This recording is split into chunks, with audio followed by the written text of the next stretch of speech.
Hey, it's me, unapologetically T. My camera froze up. It's still frozen. So I don't know what I look like, and I don't even care at this point. But back to the quote, by Bell Hooks. And it basically just made me think about those things. Like, I know in another video I was talking about how there was these gender norms created for women. The woman must wash, cook, clean, take care of the kids. And that, as I say again, if you're a black woman, go to work. Whether you got a man or not, go to work. And make sure he is fed. Make sure he is fulfilled. Make sure life is spoken into him. And, and then her job is done and it starts all over again the next day. I feel like when it comes to things back in the day, the man did the handy thing. So he would go out, work, bring home the money to buy the food. He did the things of inner workings that the woman did not necessarily have to worry about all the time, even though I feel like in black households, women were kind of, I feel like that's one thing we do have right. Men are our leaders, but a good leader knows to rely on his woman for advice, to listen to what she got to say, because sometimes y'all gonna miss some stuff. And, we're good at paying attention to details and foreseeing things sometimes when you cannot tap into your intuition or your feminine energy. So I will say that back then, I think men relied or paid attention to their women in that aspect. However, and I think black men did respect their women at certain moments in history and in certain moments, so I guess it just depends on household structure.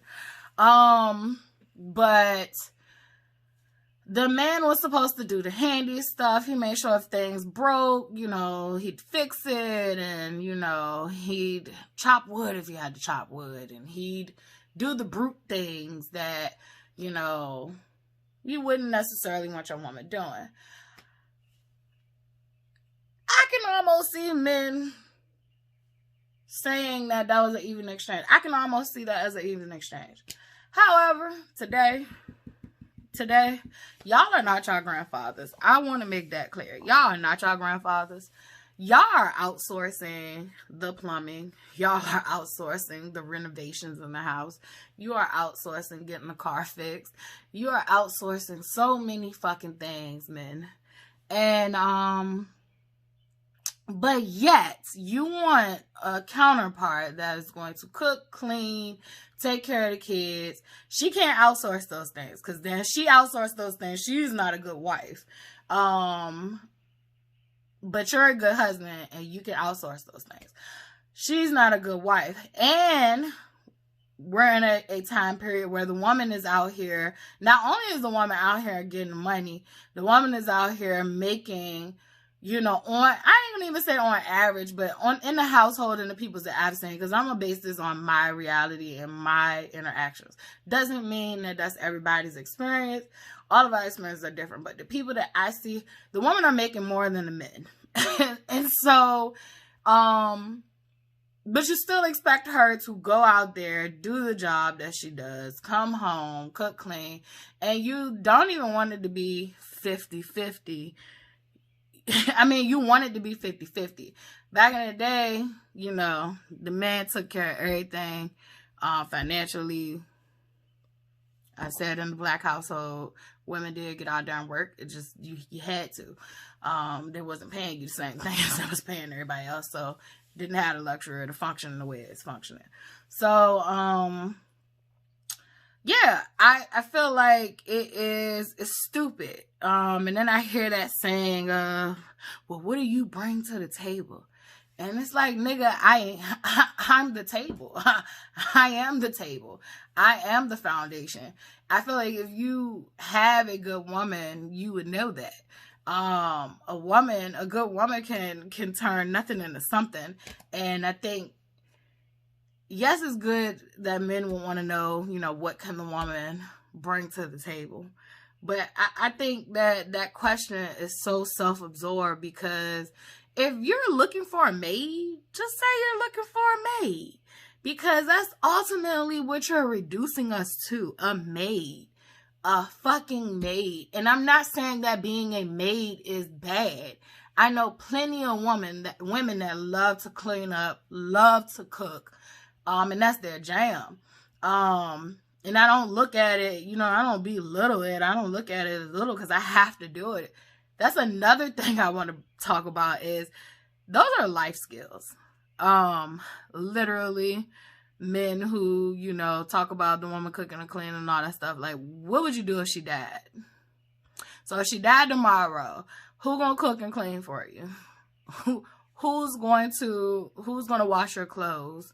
Who's gonna fix your lunch? Who's gonna do all those things for you if she died tomorrow? So that's a life skill that we should be exchanging. Like, we should be alternating these things. Not, I don't know, that's my opinion, but I do feel like feminism allows us all to have our own theories, and whatever works for us works for us. I know so many stay-at-home moms who are happy and they're at home, and I'm happy for them, because I don't know what it feels like to be able to be at home and not have the pressure of, you know, life collapsing on top of me.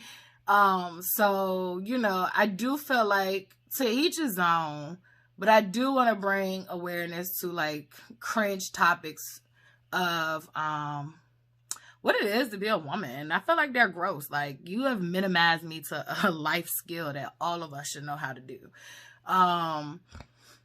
Like, if I was to have a son, my son is going to know how to wash clothes. My son is going to know how to cook. My son is going to know how to do certain things. I'm even going to take my son and try to, if he didn't have a father, try to get him socialized on different things that he can do that I can't teach, you know, a boy. So, but I would hope I wouldn't have another child without a father. That would just be hell. So, and I'm just being serious. But, and like I said, I cannot see what's going on in this camera. Which maybe God don't want me to talk no more. But I don't know. It's still running, so we're going to go with it.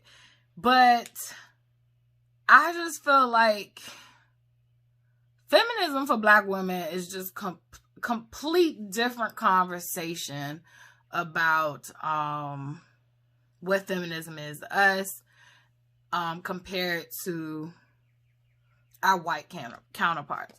And I don't always think some of them know that it's a different fight for us. And then I appreciate and love those that do. I have been fortunate enough in my life to meet white women who were aware.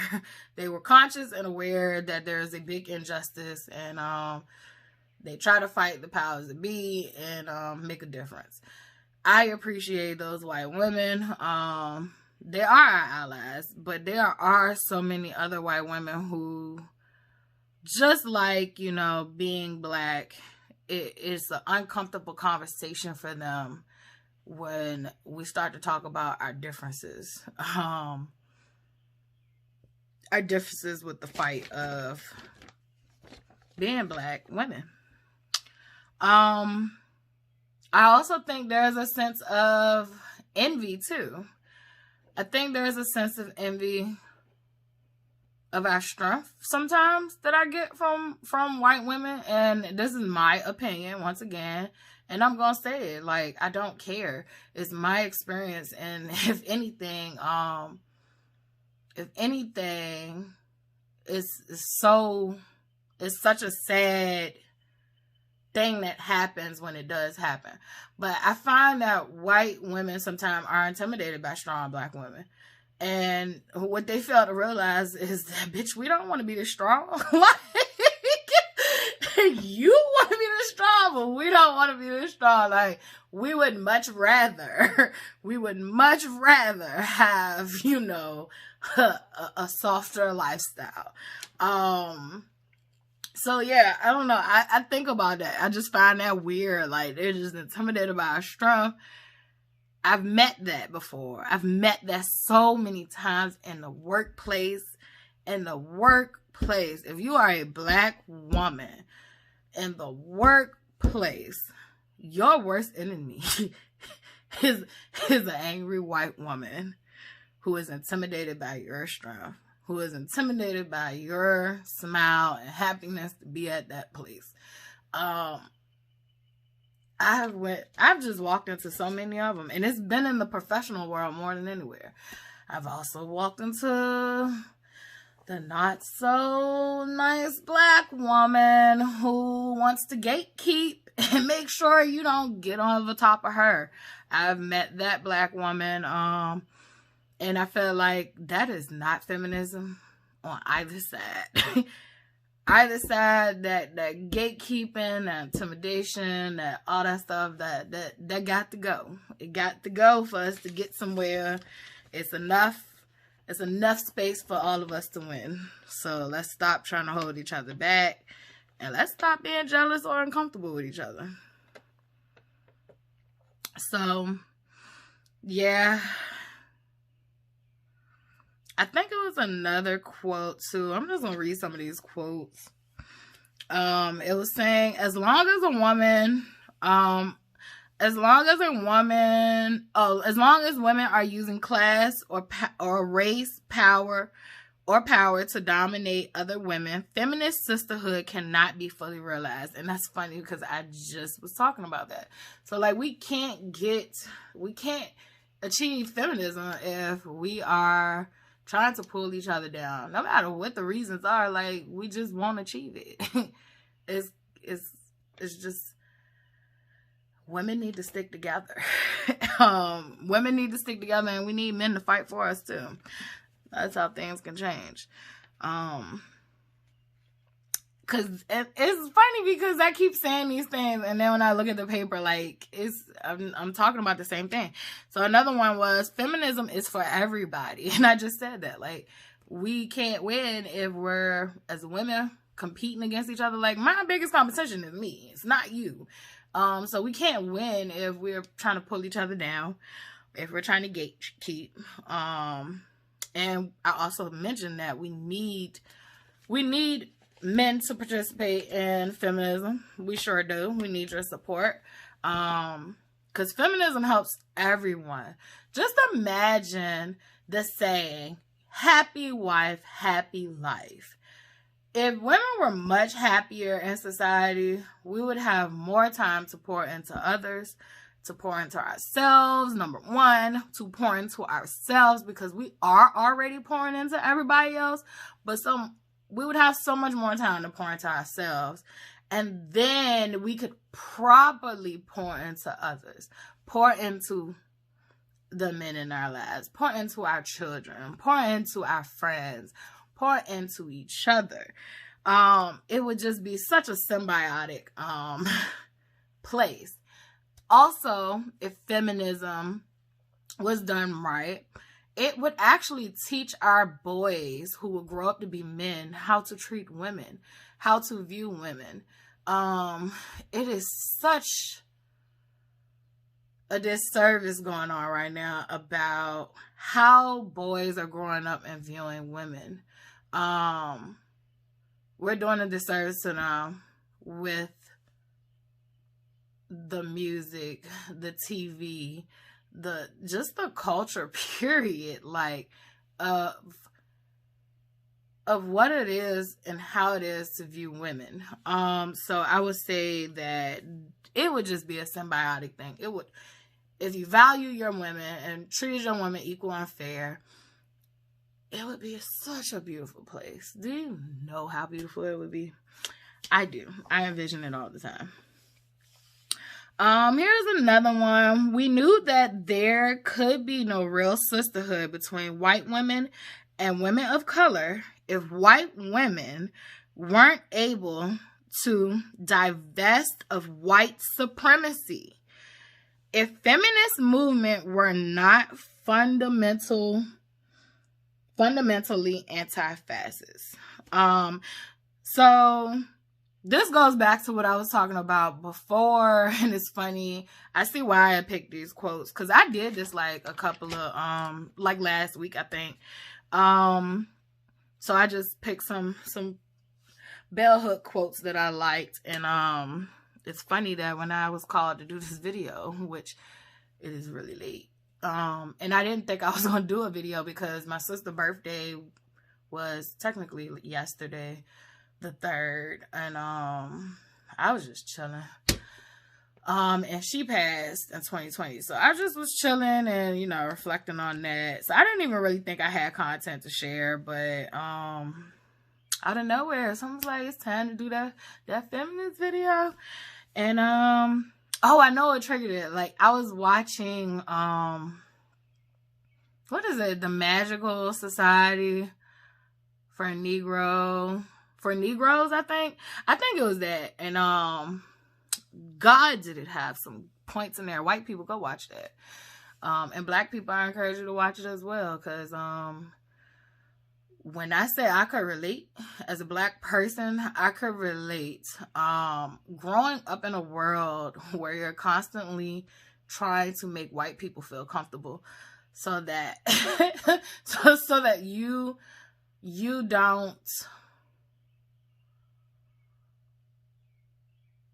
so that you don't have to live in fear. Because I say that I'm not afraid of white people in the sense that I feel like I'm gonna die. Even though I know that y'all are a real threat. Some of y'all are a real threat. That's not my fear, but I can imagine it being other black people's fear. It's just not my fear, because I don't give a fuck. and I say that clearly, like literally, if you've been following along and you've seen some of my decision making and the way I lived life, you can clearly tell that at a certain point in life, like, I tapped out. And I think the only reason I was able to like make better decisions along the way sometimes was because I had a child. I literally did not feel death until I had a child. So for me personally, I don't fear y'all in that sense of death. What I do fear is not being able to make it to where I want to be at in life. So I have to make myself feel small. I have to make myself feel less than just to sneak my way up to the top. And I'm tired of doing that shit. Like, I'm done. I've made it clear that I'm done doing that with anybody and for anything. And if anyone or anything doesn't like me, doesn't want to support me, I'm cool with that. I'm not your cup of tea, and I'm fine with that. But I'm no longer selling my soul.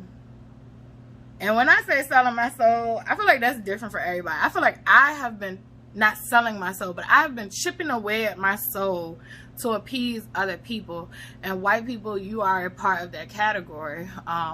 So not only was it my family or my friends, but white people, this is a society that has given you a certain amount of privilege that you became a part of that as well.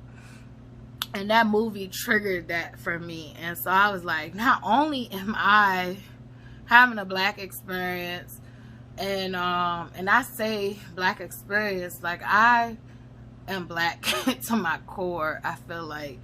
And I used to didn't even know whether I was or not. And that was something like, society will make you feel like because you don't fit into cliches and you don't fit into the stereotypes that they have for black people, like your blackness is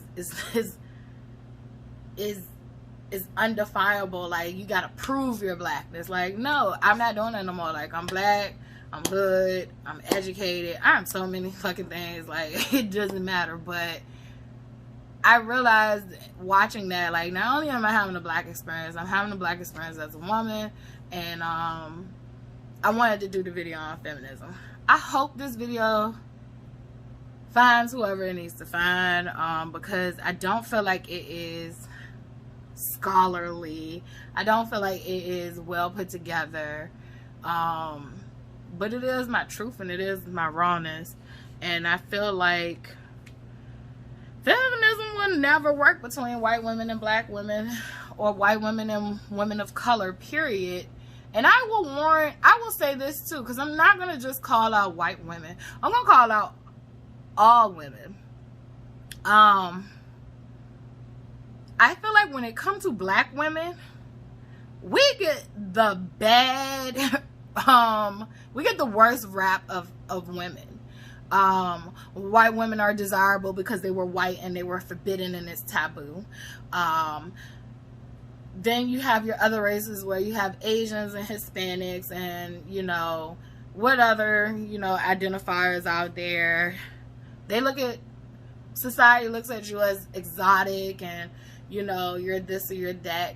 And I'm not saying this to take away from your plights. Everybody has their plights, and that's what I've been trying to make clear in these videos, is that yes, all of us have our plights, and black women are constantly advocating for everybody else's and their plights, but we rarely get the same advocacy that we give out.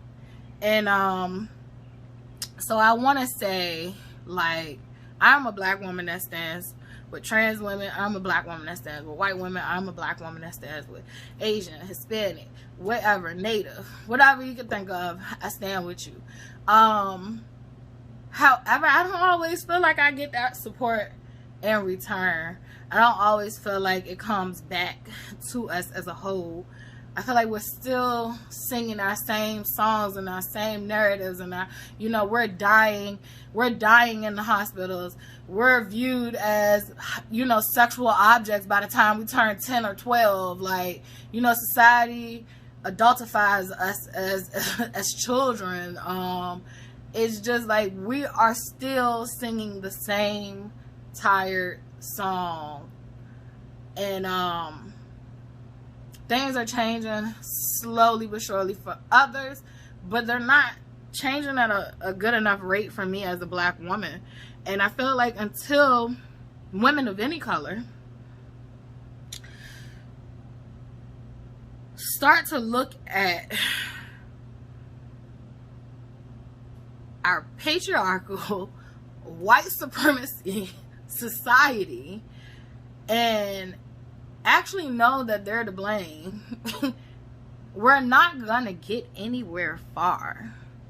We're not gonna get anywhere far. We need to stop bickering or sabotaging each other's causes and movements, and we need to come together. We also need to do our history and our research.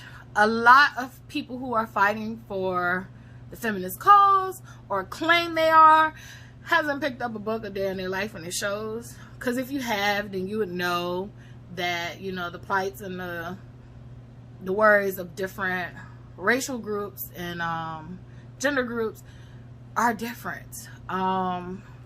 Just like my experience as a black woman, as a straight black woman, is going to be different than an experience as a, you know, lesbian black woman. So, like, we all have these differences. Even me as a black woman, as a straight black woman, my experiences can be different than another straight black woman. So, like, we all need to do our due diligence, pick up a book, read, and see where our differences lay. Advocate and fight for each other. Just be one with each other. Because if we keep holding up white supremacy, we ain't gonna win shit. We just gonna all be stuck in this messed up little thing that we call life. This one is a good one too. It says, many of us were the unplanned children of talented, creative women whose lives had been changed by unplanned and unwanted pregnancies. We witnessed their bitterness, their rage, their disappointment with their lot in life, and we were clear that there could be no genuine sexual liberation for women and men without better, safer contraceptions, without the right to a safe, legal abortion. A lot of people might not agree with this about abortions. I have done my research with abortions, and I am going to be the first one to tell you I fucking hate Planned Parenthood. If you do your history with Planned Parenthood, It is a wicked thing that was created to basically get a whole bunch of little black kids aborted, and that is true and that is fact. I think her name was Margaret Sanger. You can look her up. But another thing we don't talk about is how we shun Hitler, but Hitler got a lot of his ways from the fucking American government.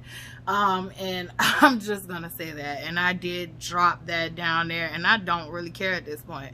The truth is the truth and the lie is a lie, and we need to stop whitewashing history. But I don't like Planned Parenthood. There's a Planned Parenthood in every fucking neighborhood.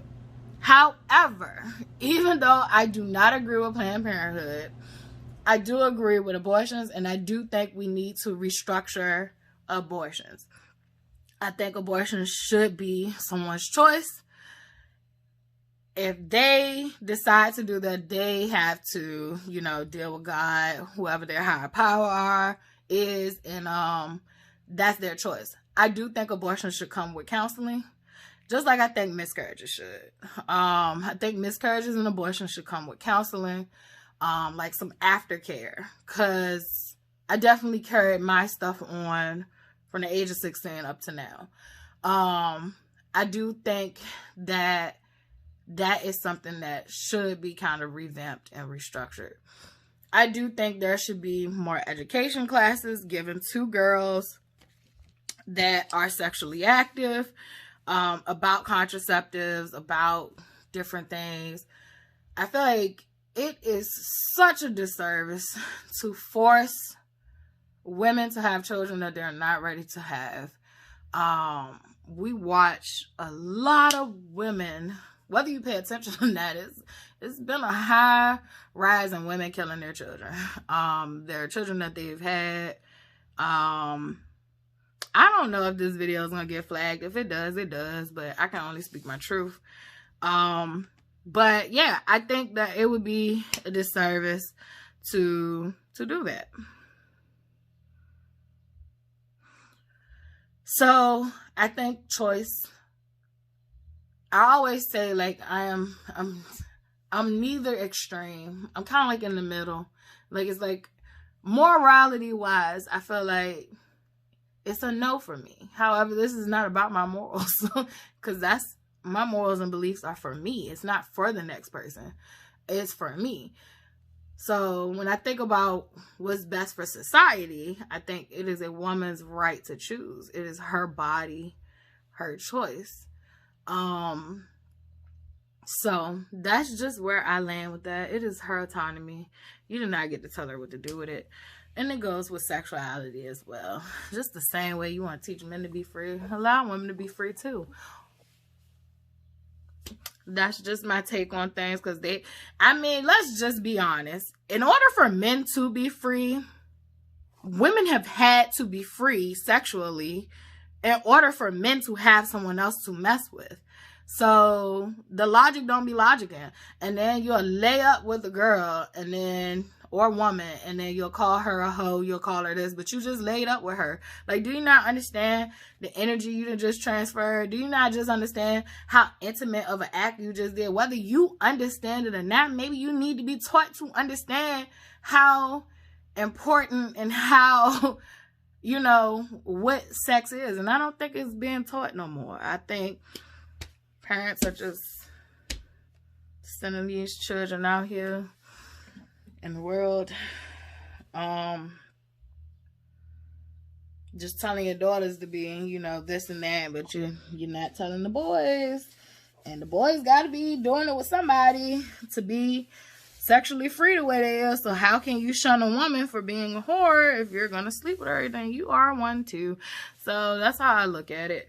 But yeah, I don't know. Like, I just felt like we can't all be free, period. It doesn't matter whether it's feminism. It doesn't matter whether it's genocide. And that's a big fucking huge one right there. But that's been going on since a long, long, long time. Another one of those colonization things. And I really don't understand how a group of people can go through genocide and then turn around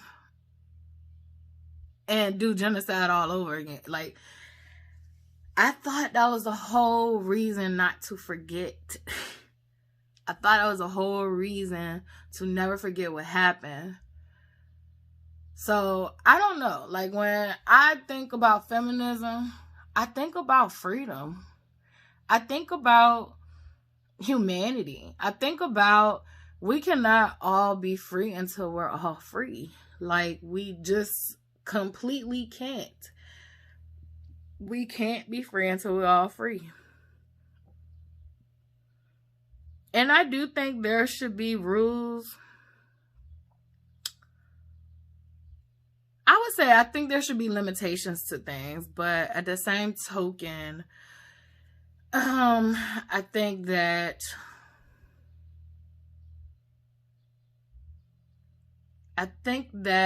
all humans should be treated fairly, equally. All humans should have access to health care. Good health care, excuse me. And dental care. What is up with that? Like Medicaid. Dental care. Like, all humans should have fair pay. Like, what are we doing? I saw a video maybe a month ago where Terrence Howard came out and said that he got paid $12,000 to do Hustle and Flow. You know how much money that movie made? And not only that, he did the song and they didn't even give him like royalties for that song. Like, he did the songs and they took credit for the song. And he was like, he just took the job because he had to pay rent. Do you know how many of us are just doing jobs because we have to pay rent and we are getting underpaid? That is why I left. I would much rather figure out my own way than to get underpaid anywhere. I can't do it anymore. It don't make sense. The math ain't mathing. I just feel like there should be equality for us all. And until there's equality for us all, we're going to keep doing this delicate dance of we're fighting for these different causes when in all actuality we're fighting for the fucking same team. We're just calling it different things. And I think black women are the only ones that have figured it out. Like, you know, I have to advocate and fight for all of us in order for us all to win.